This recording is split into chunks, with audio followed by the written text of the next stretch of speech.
Friends, good morning. I welcome you all on my YouTube channel. We are learning heredity, and in heredity I have just described you the monohybrid cross. I think you do not have any problem in the monohybrid cross. If you do have, please tell me by writing in the comment box so that I can solve your doubt. I told you to just perform a cross between the loose ear and the fuse ear. I just told you what is the meaning of loose ear and fuse ear. मैंने दोनों की meaning बताई थी और आपको ये भी बताया था कि loose ear is a dominant trait. Loose ear क्या है? डोमिनेंट ट्रेट है. ठीक है, तो अगर लूज ईयर डोमिनेंट है और फ्यूज ईयर रिसेसिव है तो दोनों को आप क्रॉस कैसे करवाओगे? On the basis of the cross performed by the Mendel. जैसे मेंडल ने क्रॉस परफॉर्म कराया था टॉल एंड डॉफ के बीच में, same as you can also do perform the cross on the basis of the loose ear and the fuse ear. ठीक है, दोनों के बीच में आप क्रॉस करवा सकते हो. ऐसे बहुत सारे आप क्वेश्चंस ले सकते हो. जैसे एक क्वेश्चन मैं और दे रहा हूँ कि perform a cross up to F2 generation. F2 generation तक क्रॉस परफॉर्म कराइए. और कौन से कैरेक्टर को लेके? आप ले सकते हो वायलेट. आप कौन सा फ्लावर कलर ले सकते हो? Violet and white. ठीक है, अब वायलेट क्या है? डोमिनेंट है. वाइट क्या है? रिसेसिव है. तो आप कैसे क्रॉस परफॉर्म कराओगे? इसका जीनोटाइप क्या लोगे? Capital V capital V. और इसका क्या लोगे? Small V small V. दोनों को जब क्रॉस कराओगे तो F1 जनरेशन में कैसे प्लांट आएंगे? All violet. सारे प्लांट क्या आएंगे? वायलेट आएंगे. ठीक है, हाइब्रिड होंगे. लेकिन जब आप इस हाइब्रिड वायलेट को सेल्फिंग कराओगे then you will have the 3:1. 3 किसके आएंगे? वायलेट के, और 1 किसका आएगा? वाइट का. ठीक है, जीनोटाइप और फिनोटाइप रेशियो. तो इस तरह से आप कई सारे प्लांट के एग्जाम्पल लेके, मतलब आप खुद से बना के उसकी एक प्रैक्टिस कर सकते हो मोनो हाइब्रिड क्रॉस की. जिससे अगर आपको मतलब मोनो हाइब्रिड क्रॉस में टॉल एंड डॉफ ना पूछ के कोई और भी ट्रेट पूछ ले then you can perform that cross. आप उस क्रॉस को परफॉर्म कर सकते हो. ठीक है, तो समझ में आ गई होगी बात. नेक्स्ट मैंने डाई हाइब्रिड क्रॉस स्टार्ट कर दिया था और आपको मैंने एक टास्क दिया था. टास्क में ये दिया था कि अगर आपके पास capital A capital B small B है, ठीक है, then you have to just form the combination. आपको कॉम्बिनेशन बनाना है. और कॉम्बिनेशन की मैंने एक मतलब शर्त रखी थी, एक पॉइंट रखा था कि जो कैपिटल ए स्मॉल है ये साथ में नहीं होना चाहिए और कैपिटल बी स्मॉल बी ये दोनों साथ में नहीं होने चाहिए. तो कॉम्बिनेशन आपने बनाया होगा. अब मैं जो कॉम्बिनेशन बना रहा हूँ उसको चेक कर लो तुम लोग कि वही कॉम्बिनेशन है कि नहीं है. देखो, मैंने क्वेश्चन क्या दिया था कि capital A capital B small B. तो capital A capital B small B, इसके 4 कॉम्बिनेशन बन सकते हैं. पहला कॉम्बिनेशन बन सकता है कैपिटल ए कैपिटल बी. दूसरा कैपिटल ए, हाँ ठीक है, कैपिटल ए कैपिटल बी, ये कॉम्बिनेशन बन सकता है. दूसरा कॉम्बिनेशन क्या बन सकता है? Capital A small B. दो कॉम्बिनेशन हो गए. फिर स्मॉल ए कैपिटल बी, ये कॉम्बिनेशन बन सकता है. और स्मॉल ए स्मॉल बी. तो कितने कॉम्बिनेशन बन सकते हैं? 4. इन्हीं कॉम्बिनेशन को पता है गैमीट्स बोलते हैं. अगर मान लो कोई भी पेरेंट है जिसका ये जीनोटाइप है, जीनोटाइप मतलब जो एलील्स की कंडीशन है. जैसे अगर हम टॉल के पूछें, अगर प्योर टॉल होगा तो उसका जीनोटाइप क्या होगा? Capital T capital T.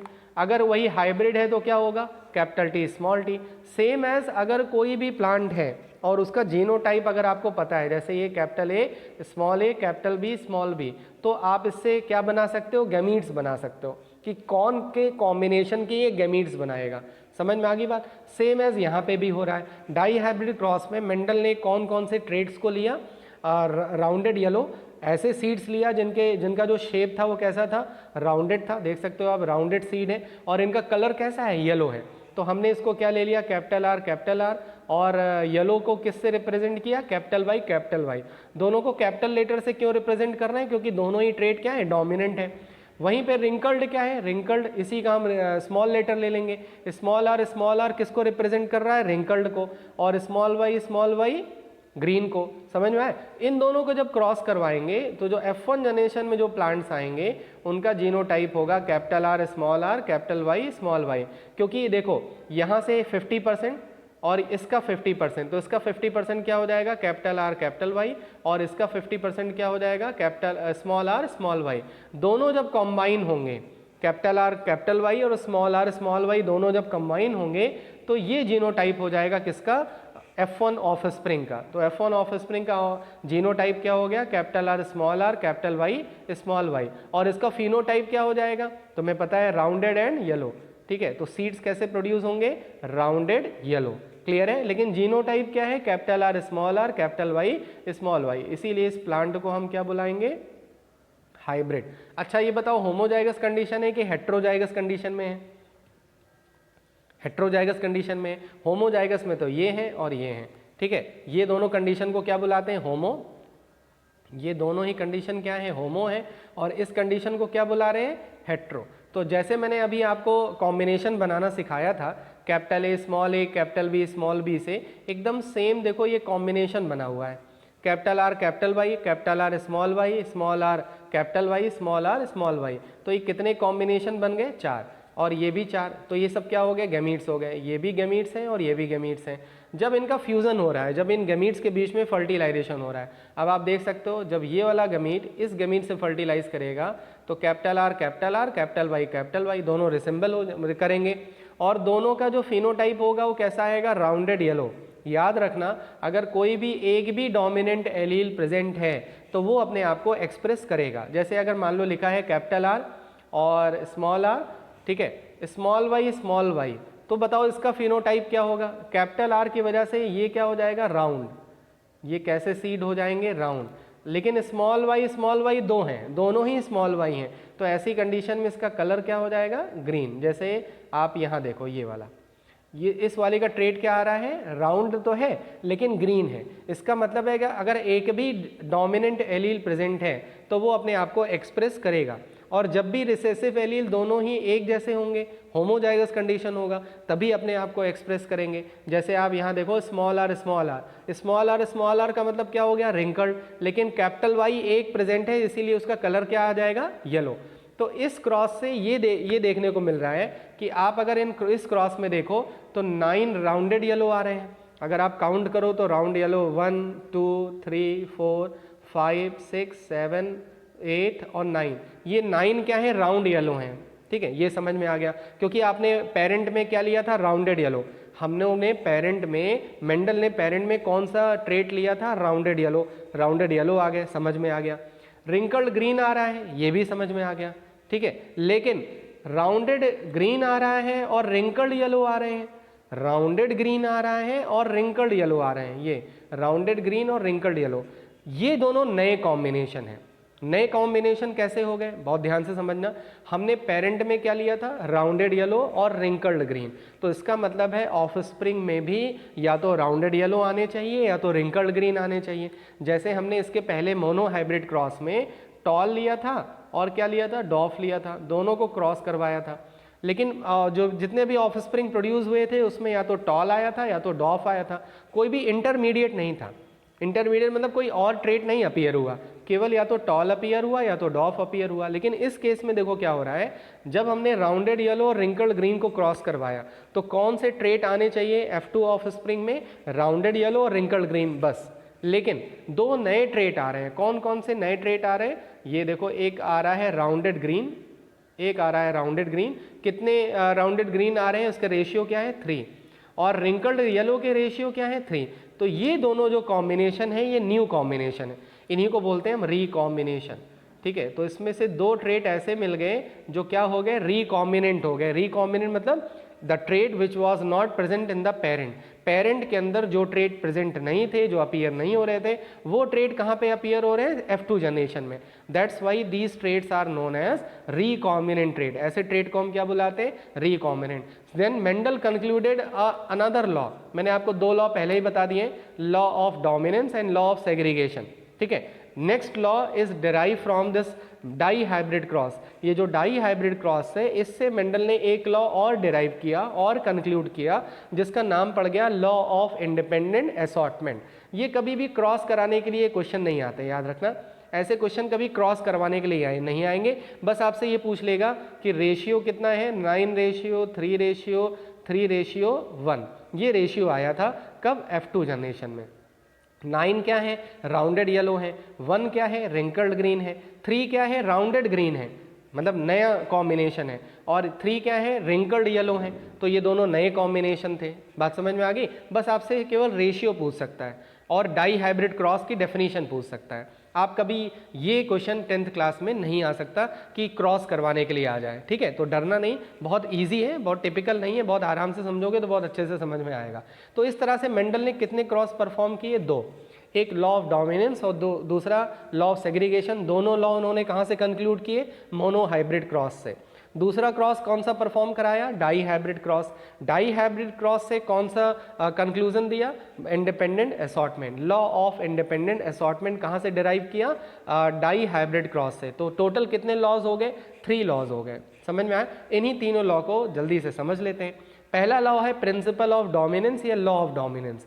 इसमें क्या था आपको पता है? When he perform the cross tall and dwarf, between the tall and dwarf in the F1 generation only tall appear. तो टॉल को क्या बुलाया? डोमिनेंट ट्रेट, और डॉफ को क्या बुलाया? Recessive trait. बात समझ में आ गई? तो टॉल क्या है? डोमिनेंट है, और डॉफ क्या है? रिसेसिव है। तो इसी लॉ को उन्होंने क्या बुलाया? Law of dominance. कि in the F1 generation out of the 2 trait, 2 trait में ओनली 1 ट्रेट एक्सप्रेस इटसेल्फ, केवल एक अपने आप को एक्सप्रेस करता है, and it prevent another one. जैसे टॉल वाला डॉफ वाले को एक्सप्रेस होने से रोक रहा है। आपने देखा था, मैंने आपको बताया था ना, जब कैपिटल टी स्मॉल टी वाली कंडीशन है तो ऐसी कंडीशन में टॉल वाला डॉफ वाले को अपीयर होने नहीं दे रहा है। इसका मतलब ये डोमिनेंट है और ये क्या है? रिसेसिव है। और इसी लॉ को क्या बुलाया? Law of dominance. तो आप देख सकते हो इन अ डाई हाइब्रिड और heterozygous individual 2 dissimilar unit factor. Dissimilar unit factor का मतलब हो गया जैसे कैपिटल टी स्मॉल टी, दोनों डिसिमिलर है, ठीक है, ये कैपिटल टी अलग है, स्मॉल टी अलग है। प्रेजेंट 1 कैरेक्टर, लेकिन ये एक ही कैरेक्टर रिप्रेजेंट कर रहा है, दैट इज टॉल। है तो हेट्रोजाइगस कंडीशन में अलग अलग एलील्स है, लेकिन एक कैरेक्टर को एक्सप्रेस कर रहे हैं। दूसरा जो कैरेक्टर है वो एक्सप्रेस नहीं हो पा रहा है, और इसी जो भी अपने आप को एक्सप्रेस कर रहा है उसको क्या बुलाते हैं? डोमिनेंट। जो एक्सप्रेस नहीं कर रहा है उसको बुलाते हैं रिसेसिव, और इसी लॉ को क्या बुलाते हैं? Law of dominance. नेक्स्ट आ जाओ सेग्रीगेशन। आपको मैंने बताया था सेग्रीगेशन का मतलब क्या होता है? सेग्रीगेशन मतलब सेपरेट होना। When Mendel observe that in the F2 generation the dwarf appear, dwarf जो है अपीयर हो गया। आपको पता है F1 जनरेशन में डॉफ अपीयर नहीं हुए थे। इस वाले क्रॉस में भी आप देख सकते हो F1 जनरेशन में रिंकल्ड ग्रीन अपीयर नहीं हुए। F2 जनरेशन में रिंकल्ड ग्रीन या डॉफ दोनों अपीयर हो गए, दोनों ही रिसेसिव कैरेक्टर थे। क्यों अपीयर हो गए? क्योंकि जो सेग्रीगेशन हुआ, किसका सेग्रीगेशन हुआ? एलील्स का। आपको पता है जैसे मान लो ये पेरेंट की कंडीशन है, ये मान लो पेरेंट है, जब ये गैमीट बनाएगा तो कैपिटल टी अलग हो जाएगा और स्मॉल टी अलग हो जाएगा। ये अलग गैमीट बना लेगा, ये अलग गैमीट बना लेगा। इसका मतलब है गैमीट में out of the 2 allele only 1 allele get transfer. 2 allele में से केवल एक ही एलील ट्रांसफर होता है, किसमें? गैमीट में। इसका मतलब गैमीट हाइब्रिड नहीं होता। गैमीट क्या होते हैं? प्योर होते हैं। ऑर्गेनिज्म हाइब्रिड हो सकता है, लेकिन गैमीट हमेशा क्या होते हैं? प्योर होते हैं। Gamete receive only 1 copy. ये इन्होंने मेंडल ने कैसे ऑब्जर्व किया? क्योंकि F2 जनरेशन में डॉफ अपीयर हो गया, और आपको पता है कभी भी डॉफ अगर अपीयर होगा तो उसकी जीनोटाइप कंडीशन क्या होगी? ये कंडीशन होगी, स्मॉल टी स्मॉल टी। तो उन्होंने बताया कि जो कैपिटल टी है उसके साथ स्मॉल टी मिक्स नहीं हो गया। अगर मिक्स हो गया होता, फ्यूज हो गया होता, तो कभी भी डॉफ अपीयर ना होता। क्लियर है? और इसीलिए उन्होंने एक नेक्स्ट लॉ कंक्लूड किया, that is principle of segregation. The 2 unit factor, actually Mendel ने एलील्स और जीन्स के बारे में कुछ नहीं बताया था, उन्होंने बताया था फैक्टर। तो इसीलिए बार बार मैंने फैक्टर्स का नाम लिया है। अब फैक्टर्स को हम लोग क्या बुलाते हैं? जीन्स। समझ में आया? इस टाइम प्रेजेंट टाइम में हम फैक्टर को क्या बुलाते हैं? जीन्स। मेंडल जीन्स को क्या बुलाते थे? फैक्टर बुलाते थे। ठीक है, तो the 2 unit factor of a character which remain together in an individual, जैसे कैपिटल टी स्मॉल टी, ये 2 यूनिट फैक्टर हैं, दोनों किसी इंडिविजुअल में एक साथ प्रेजेंट हैं। ठीक है, एंड कीप देयर, और ये दोनों एक दूसरे से मिक्स नहीं होते। ऐसा नहीं होगा कभी कि कैपिटल टी स्मॉल टी के साथ मिक्स हो जाएगा। जैसे अगर हम ह्यूमन के केस में देखें तो तुम्हें पता है मेल में XY 2 क्रोमोसोम्स होते हैं, और फीमेल में XX 2 क्रोमोसोम्स होते हैं। ये सेक्स क्रोमोसोम्स बुलाते हैं। जब गैमीट बनाते हैं, जब मेल गैमीट बनाता है तो X क्रोमोसोम एक गैमीट में चला जाता है और Y क्रोमोसोम दूसरे गैमीट में चला जाता है। तो हो क्या रहा है कि जैसे ही ये मिक्स नहीं हो रहे हैं ना, X और Y कभी मिक्स नहीं हो सकते। हमेशा जब भी ये गैमीट बनाएंगे तो दोनों एक दूसरे से क्या हो जाएंगे? सेपरेट हो जाएंगे। तो उसी चीज़ को इन्होंने ऑब्जर्व किया था टॉल एंड डॉफ के केस में। दे सेपरेट और सेग्रीगेट ड्यूरिंग गैमीट फॉर्मेशन।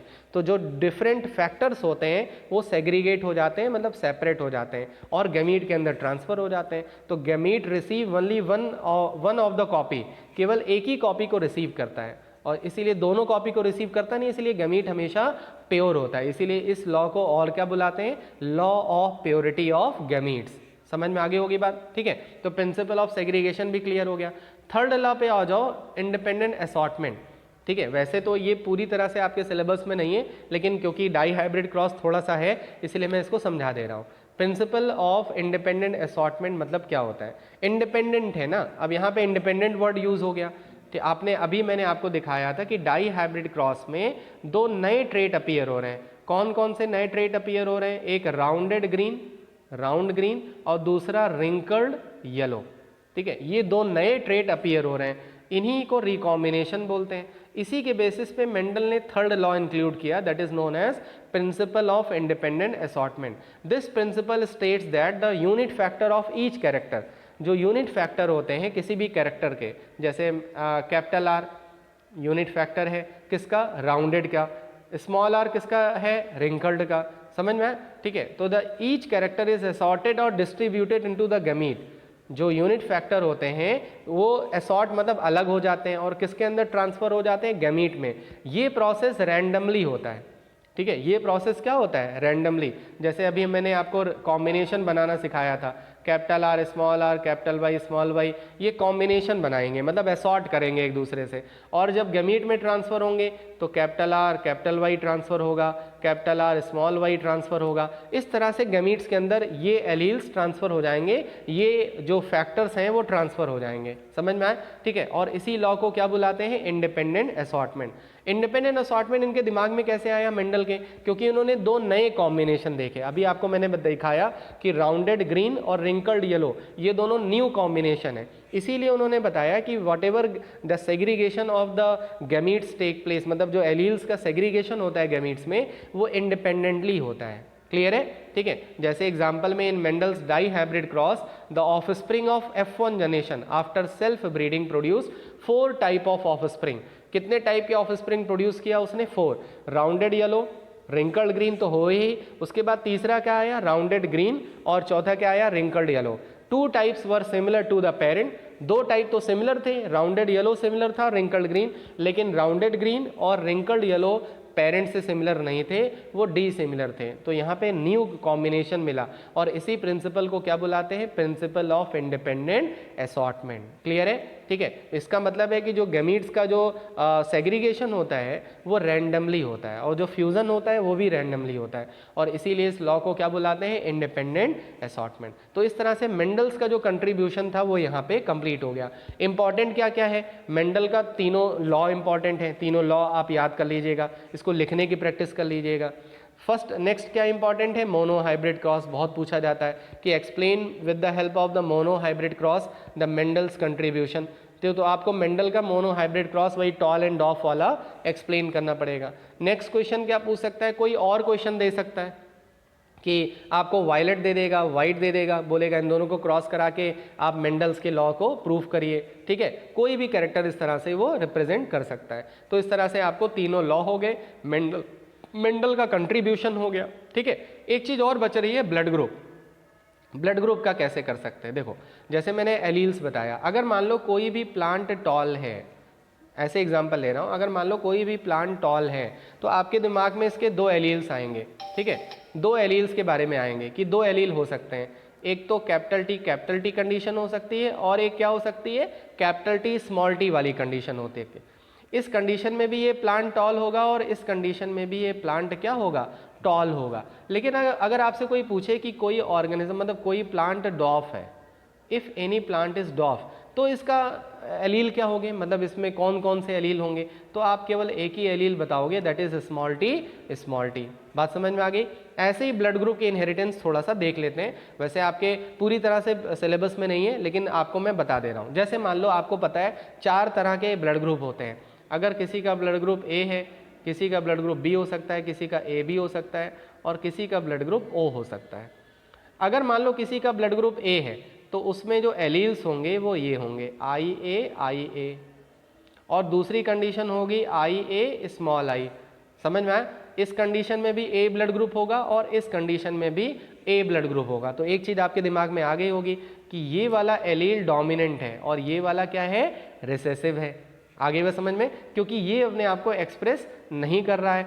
ए ब्लड ग्रुप आ रहा है, इस कंडीशन में भी ए ब्लड ग्रुप आ रहा है और इस कंडीशन में भी ए ब्लड ग्रुप आ रहा है। उसके बाद अगर किसी का ब्लड ग्रुप बी है तो उसके पास जो एलील्स होंगे वो आई बी या आई बी स्मॉल आई। तो इस कंडीशन में भी जो बी है वो डोमिनेंट है किस पे, स्मॉल आई पे। लेकिन अगर किसी का ब्लड ग्रुप ए बी है तो केवल एक फिनो मतलब एक एलील की पॉसिबिलिटी है, that is I A I B बस। इसका मतलब है इस कंडीशन में ये दोनों अपने आप को एक्सप्रेस कर रहे हैं, ठीक है, ना ये कम है ना ये कम है, ठीक है, दोनों ही डोमिनेंट नहीं है, दोनों ही रिसेसिव नहीं है, तो दोनों ही अपने आप को प्रूफ कर रहे हैं, दोनों ही अपने आप को शो कर रहे हैं, इसीलिए ब्लड ग्रुप क्या हो गया, ए बी हो गया। अगर किसी का ब्लड ग्रुप ओ होता है तो ओ जो है रिसेसिव ब्लड ग्रुप है, इसीलिए ओ ब्लड ग्रुप वाले बहुत कम मिलते हैं। आपने सुल्तान मूवी देखी होगी तो उसमें सलमान खान का जो ब्लड ग्रुप होता है वो कैसा होता है, ओ निगेटिव, और आपको पता है अगर ओ निगेटिव ब्लड ग्रुप ना होता तो वो मूवी भी ना बनती, ठीक है। ओ जो है रेयरेस्ट ब्लड ग्रुप है, बहुत कम होता है। क्यों कम होता है, क्योंकि ये क्या है, एक रिसेसिव एलील से रिप्रेजेंट होता है। तो आपको समझ में आ गया होगा। अब अपने घर पे ये पता लगाना कि आपकी मम्मी का ब्लड ग्रुप क्या है और आपके पापा का ब्लड ग्रुप क्या है। मान लो मैं एक एग्जांपल ले रहा हूँ, एक कोई स्टूडेंट है, ठीक है, जिसका नाम है मान लो निमिष, ठीक है, एक स्टूडेंट है जिसका नाम है निमिष। निमिष के जो फादर हैं, ठीक है, मतलब जो मेल हैं, उनका जो ब्लड ग्रुप है वो ए है, और उसकी जो मदर है उसका जो ब्लड ग्रुप है वो बी है। अब हमें ये पता लगाना है कि इसकी जो ऑफस्प्रिंग प्रोड्यूस होगी, मतलब जो ऑर्गेनिज्म प्रोड्यूस होंगे, उसका ब्लड ग्रुप क्या होगा, ठीक है। तो ये कैसे पता लगाएंगे, अगर किसी का ब्लड ग्रुप ए है तो आपको पता है कितने एलील हो सकते हैं, आई ए और या आई ए स्मॉल आई, ठीक है। अगर किसी का ब्लड ग्रुप बी है तो आपको पता है आई बी और आई बी स्मॉल आई, ये दो कंडीशन हो सकती है, ठीक है। मान लो अगर पहली वाली कंडीशन है, अगर मेल का ब्लड ग्रुप ए है और फीमेल का ब्लड ग्रुप बी है, तो अगर मान लो पहली वाली कंडीशन है कि आई ए और आई बी वाली कंडीशन है, आई ए, अब देखो मेल कितने गैमीट बनाएगा, दो, एक गैमीट में आई ए, दूसरे गैमीट में भी आई ए, ठीक है, और जो फीमेल होगी वो भी दो गैमीट बनाएगी, एक गैमीट में आई बी, दूसरे गैमीट में आई बी। जब आप इस गैमीट का इस गैमीट से फर्टिलाइजेशन कराओगे तो क्या होगा, आई ए आई बी, तो कौन सा ब्लड ग्रुप होगा, ए बी, ठीक है। अगर मान लो,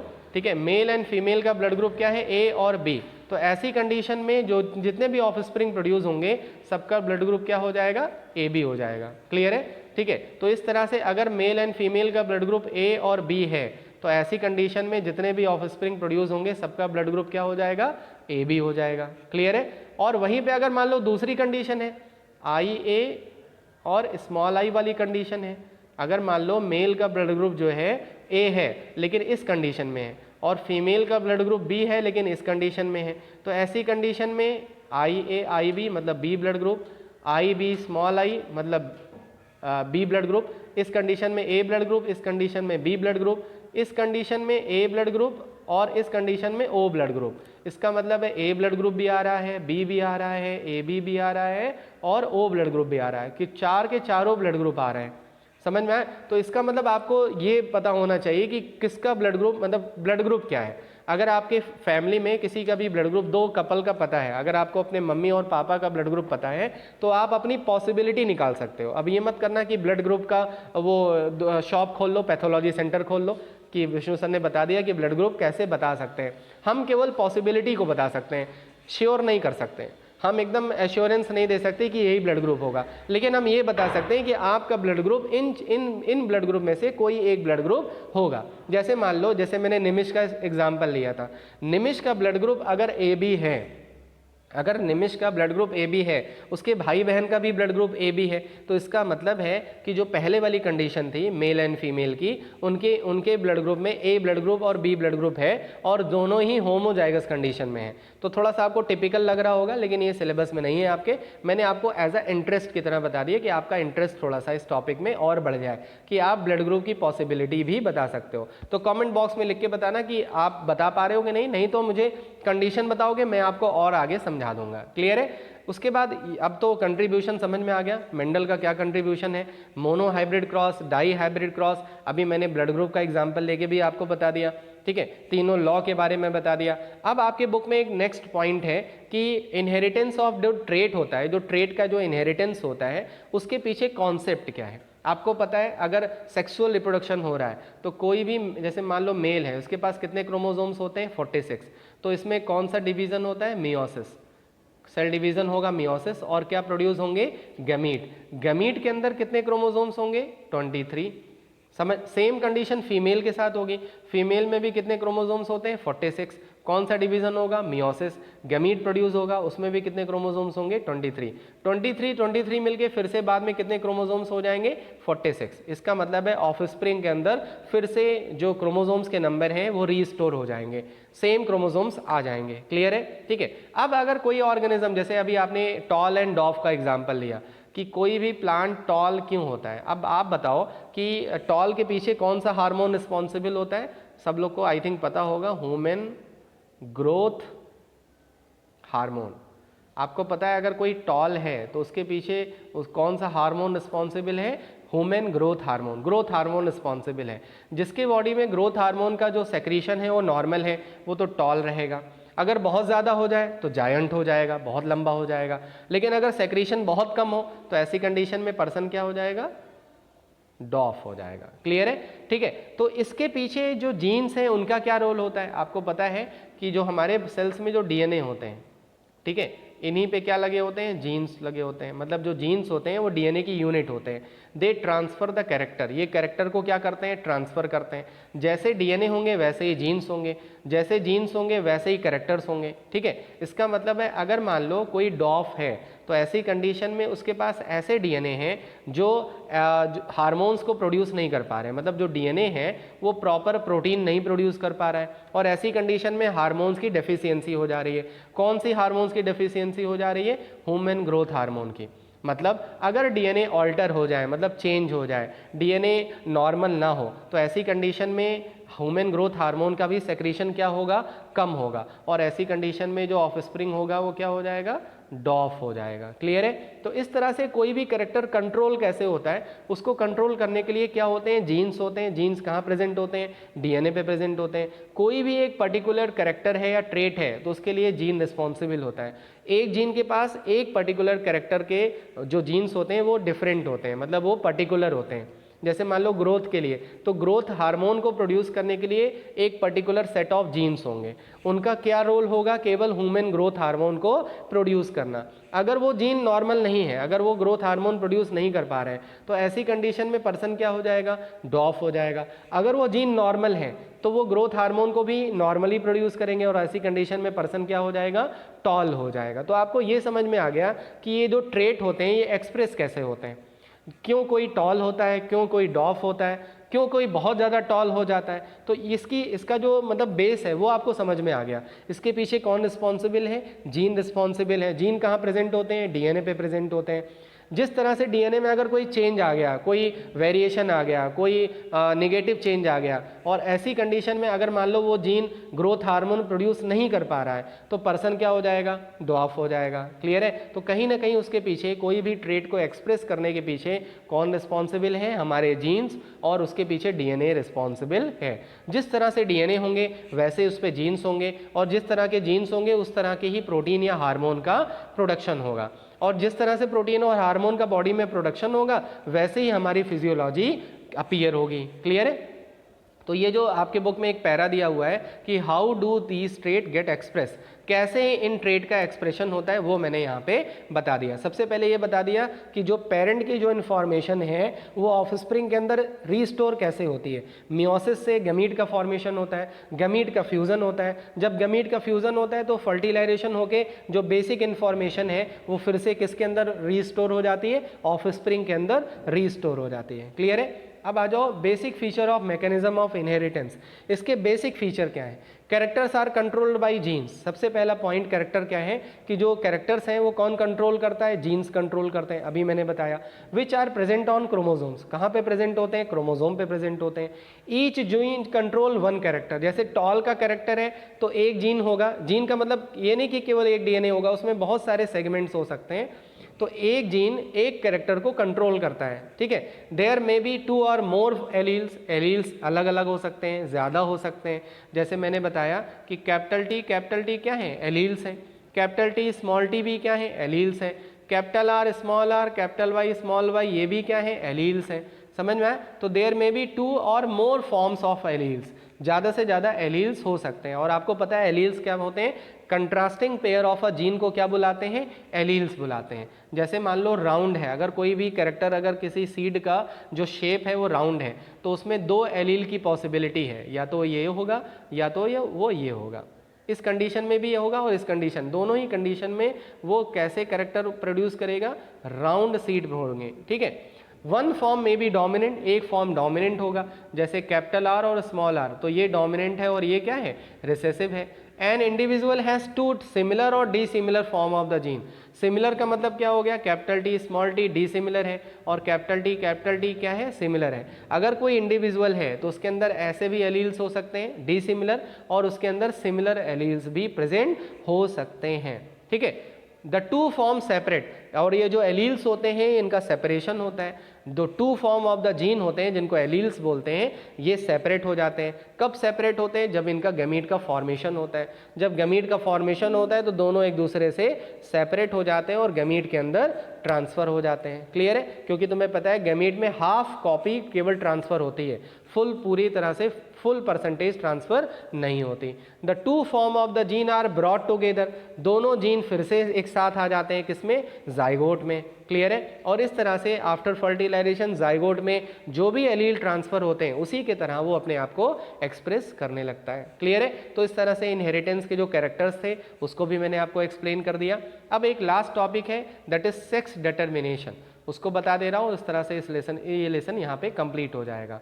तो नेक्स्ट जो टॉपिक है दैट इज सेक्स डिटर्मिनेशन, ठीक है। मतलब कोई भी ऑर्गेनिज्म अगर प्रोड्यूस हो रहा है तो वो मेल क्यों प्रोड्यूस हो रहा है, वो फीमेल क्यों प्रोड्यूस हो रहा है। जैसे अगर ह्यूमन के केस में देखें, ह्यूमन का एग्जांपल ले लें, तो ह्यूमन के केस में जब भी मेल पेरेंट और फीमेल पेरेंट, ठीक है, मेल और फीमेल पेरेंट के बीच में जब रिप्रोडक्शन होता है तो जो भी चिल्ड्रन प्रोड्यूस होते हैं, जो भी चाइल्ड प्रोड्यूस होती है, वो मेल होती है या फीमेल होती है, मेल चाइल्ड होती है, फीमेल चाइल्ड होती है। तो ऐसा कैसे पॉसिबल है, ठीक है। इसके पीछे कौन रिस्पॉन्सिबल है, जो चाइल्ड का जो सेक्स है वो मेल क्यों होता है या फीमेल क्यों होता है, उसके पीछे कौन रिस्पॉन्सिबल है, यही चीज़, इसी टॉपिक को हम लोग क्या बुला रहे हैं, sex determination. How the sex is determined of the child, child का जो सेक्स है वो कौन डिटरमाइन करता है। एक्चुअली हायर ऑर्गेनिज्म में, जितने भी हायर ऑर्गेनिजम्स होते हैं जिनमें सेक्सुअल रिप्रोडक्शन होता है, मोस्टली जिनमें सेक्सुअल रिप्रोडक्शन होता है, उनमें क्रोमोसोम रिस्पॉन्सिबल होते हैं, ठीक है। मेल और फीमेल को प्रोड्यूस करने के लिए क्या रिस्पॉन्सिबल होते हैं, क्रोमोसोम्स। जैसे अगर आप मेल हो तो आपसे अगर कोई पूछे कि आपके अंदर कौन कौन से क्रोमोसोम्स हैं, तो आप बताओगे हमारे पास XY, हमारी जो क्रोमोसोम की कंडीशन है वो क्या है, XY। लेकिन अगर कोई फीमेल होगी तो उसके पास कौन सी कंडीशन होगी, XX। तो ये फीमेल क्रोमोसोम्स होते हैं, और ये जो Y होता है ये क्या होता है, मेल क्रोमोसोम्स होता है। तो अगर Y क्रोमोसोम प्रेजेंट है किसी भी इंडिविजुअल में तो इसका मतलब है वो क्या होगा, मेल होगा। और अगर Y क्रोमोसोम नहीं है, केवल X क्रोमोसोम प्रेजेंट है, तो ऐसी कंडीशन में इंडिविजुअल क्या होगा, फीमेल हो जाएगा, ठीक है। और ये पॉसिबल कैसे है, ये देखो। और ह्यूमन में एक्चुअली कितने क्रोमोसोम्स होते हैं टोटल, सब लोग को पता है, 46 में 23 के पेयर होते हैं, ठीक है। इसमें जो 23 के 2 पेयर होते हैं, मतलब 23 के 2 पेयर होते हैं, 23 के 2 पेयर होते हैं। फीमेल में भी यही कंडीशन होती है, 23 के कितने पेयर होते हैं, 2 पेयर होते हैं। आउट ऑफ द 46 क्रोमोसोम, अगर हम इस 46 क्रोमोसोम में देखें तो 2 क्रोमोसोम्स ऐसे होते हैं जिनको हम सेक्स क्रोमोसोम्स बुलाते हैं, ठीक है। 46 में से 2 क्रोमोसोम्स ऐसे होते हैं जिनको हम लोग क्या बुलाते हैं, सेक्स क्रोमोसोम्स बुलाते हैं। क्लियर है? ठीक है। अब देखो, जैसे अगर मान लो मेल है तो मेल में कितने क्रोमोसोम्स होते हैं, 46 को हम ऐसे लिख सकते हैं 44 + XY, समझ में आया? अगर कोई मेल इंडिविजुअल है ह्यूमन के केस में, तो उसके मेल में कितने क्रोमोसोम्स होंगे टोटल? 46, 44 plus XY। तो ये जो 44 होते हैं इनको बुलाते हैं हम लोग ऑटोसोम्स, इनको बुलाते हैं हम ऑटोसोम्स। ठीक है, क्यों ऑटोसोम्स बुलाते हैं? Because they do not participate in the sex determination, sex determination में इनका कोई कंट्रीब्यूशन नहीं होता है। ठीक है, लेकिन ये जो लास्ट वाले XY क्रोमोसोम हैं, ये इनको बुलाते हैं हम लोग सेक्स क्रोमोसोम। ठीक है, इनको बुलाते हैं सेक्स क्रोमोसोम्स। तो अगर कोई मेल है तो उसके पास कौन कौन से सेक्स क्रोमोसोम्स होते हैं? X और Y। ठीक है, और ऑटोसोम्स कितने होते हैं? 44। तो 44 ऑटोसोम्स और एक पेयर क्या होता है? सेक्स क्रोमोसोम होता है। अगर मेल है तो उसके पास X और Y होता है। वहीं पे अगर फीमेल को देखें हम, तो फीमेल में भी 46 क्रोमोसोम होते हैं, ये तो पता है। तो फीमेल में कैसे लिख सकते हैं? 44 प्लस XX। 44 को क्या बुलाएंगे? ऑटोसोम्स, इसको ऑटोसोम्स बुलाते हैं। और ये जो लास्ट पेयर है इसको क्या बुलाते हैं? सेक्स क्रोमोसोम बुलाते हैं। समझ में आया? अब देखो, जब मेल गैमीट बनाएगा, अगर मान लो जब मेल गैमीट प्रोड्यूस करेगा, तो एक गैमीट में तुम्हें पता है 22 प्लस एक्स। ठीक है, एक गैमीट में क्या रहेंगे? 22 प्लस एक्स, और दूसरे गैमीट में क्या होगा? 22 प्लस वाई। मतलब मेल जितने भी गैमीट बनाएगा उसकी कंडीशन ये होगी, तुम्हें पता है गैमीट्स हमेशा हैप्लॉइड होते हैं। Total number of chromosome gamete में कितने हो गए? 23। 22 क्या हो गए? ऑटोसोम्स हो गया, और 1 क्या हो गया? सेक्स क्रोमोसोम हो गया। तो एक गैमीट में एक्स क्रोमोसोम और दूसरे गैमीट में वाई क्रोमोसोम। तो इस तरह से मेल कितने टाइप के गैमीट प्रोड्यूस करता है? 2 type of gamete. One gamete contain x chromosome, another gamete में कंटेन वाई क्रोमोसोम। लेकिन अगर फीमेल की बात करें, अगर हम फीमेल की बात करें, तो जब फीमेल गैमीट प्रोड्यूस करेगी तो 22 प्लस एक्स, ठीक है, और 22 प्लस एक्स, मतलब दोनों ही गैमीट में एक्स क्रोमोसोम होंगे, क्योंकि फीमेल में एक्स ही क्रोमोसोम होते हैं, वाई क्रोमोसोम्स नहीं होते हैं। समझ में आया? अब अगर मान लो मेल और फीमेल क्या फर्टिलाइजेशन हो रहा है, मतलब मेल और फीमेल गैमीट का फर्टिलाइजेशन हो रहा है। मान लो मेल का जो गैमीट है वो 22 प्लस वाई है, 22 प्लस वाई, और इसका फर्टिलाइजेशन किससे हो रहा है? 22 प्लस एक्स से। तो जो भी जाइगोट फॉर्मेशन होगा उसमें 44 प्लस एक्स वाई आ जाएंगे। अब बताओ ये मेल चाइल्ड होगा कि फीमेल चाइल्ड होगा? ये मेल चाइल्ड होगा। समझ में आया? ठीक है, इसमें कितने क्रोमोसोम्स आ गए? 44 प्लस एक्स वाई, क्योंकि वाई क्रोमोसोम है इसीलिए जो भी ऑफस्प्रिंग प्रोड्यूस होगा वो बॉय चाइल्ड होगा। समझ में आ गई बात? ठीक है, लेकिन अगर मान लो मेल और फीमेल हैं, उनके बीच में जो गैमीट का प्रोडक्शन हो रहा है, जो गैमीट का प्रोडक्शन हो रहा है वो 22 प्लस एक्स और 22 प्लस एक्स, दोनों के पास एक्स क्रोमोसोम है। ऐसी कंडीशन में जब इनका फर्टिलाइजेशन होगा तो 44 प्लस एक्स एक्स, ठीक है, और ऐसी कंडीशन में ये ऑफस्प्रिंग क्या हो जाएगी? फीमेल। क्लियर है? तो आपको ये क्लियर हो गया कि क्यों कोई बॉय मतलब चाइल्ड मेल होता है और क्यों कोई फीमेल होता है। उसके पीछे पूरी तरह से रिस्पॉन्सिबल कौन होता है? मेल, क्योंकि मेल के पास 2 डिफरेंट क्रोमोसोम्स होते हैं, एक्स और वाई, लेकिन फीमेल के पास ओनली 1 एक्स क्रोमोसोम, मतलब एक ही टाइप के क्रोमोसोम्स होते हैं, दैट इज एक्स।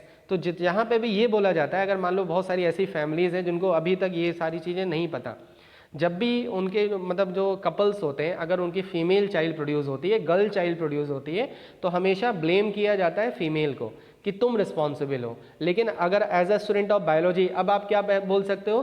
कौन रिस्पॉन्सिबल है? मेल रिस्पॉन्सिबल है, क्योंकि मेल के पास ही एक्स वाई क्रोमोसोम्स होते हैं, और अगर वाई क्रोमोसोम का fertilization X chromosome of the female से हो गया तभी बॉय चाइल्ड प्रोड्यूस होगा, अदरवाइज बॉय चाइल्ड प्रोड्यूस नहीं होगा, नहीं तो गर्ल चाइल्ड प्रोड्यूस होगी। बात समझ में आ गई? ठीक है, तो इस तरह से ह्यूमन के केस में सेक्स को डिटरमाइन कौन कर रहा है? क्रोमोसोम्स। तो कितने टाइप के क्रोमोसोम्स हो गए? 2 टाइप के, एक ऑटोसोम्स और दूसरे सेक्स क्रोमोसोम। सेक्स क्रोमोसोम कितने होते हैं? 1 पेयर या 2 कह सकते हो, और ऑटोसोम्स कितने होते हैं? टोटल 44। मेल में कौन कौन से होते हैं? एक्स वाई, और फीमेल में क्या होते हैं? एक्स और एक्स। कुछ ऐसे लोअर टाइप के इनवर्टिब्रेट्स होते हैं जैसे रेप्टाइल्स, उनमें क्या होता है? Temperature is a factor which determine the sex.